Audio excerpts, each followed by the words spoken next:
బాధలను వినండి, వీళ్ళ సమస్యలను వినండి. పిల్లలు ఉన్నారు కొంతమంది కుటుంబం గడుపుకోలేకుండా ఉన్నారు, కొంతమంది అప్పులు చేస్తున్నారు. ఇన్ని కష్టాలలో ఉన్నారు వీళ్ళు. వీళ్ళ కష్టం మీకు ఎందుకు కనిపించడం లేదు? మా బాధ ఇది అని మీకు చెప్పుకోవడానికి వస్తే కూడా మీరు వాళ్ళని వినకుండా పోలీస్ స్టేషన్లో మీరు ఒక రోజంతా కూర్చోపెట్టారంటే అసలు మీ ఛాతిలో ఉన్నది గుండె బండరాయ?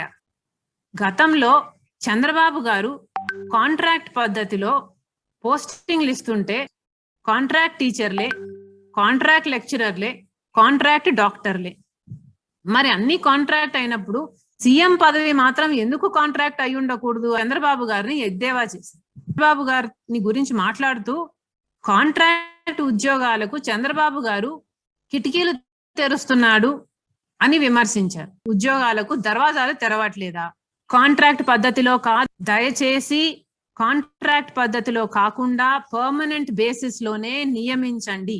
ఈ 658 మంది పరీక్షలు రాశారు, సర్టిఫికేట్ వెరిఫికేషన్ లో వీళ్ళకి ఓకే చేశారు, వెబ్ ఆప్షన్లలో వీళ్ళకి ఏ జోన్ లో ఉద్యోగాలు కావాలో కూడా చూస్ చేసుకోండి అని మీరు ఆశ పెట్టారు.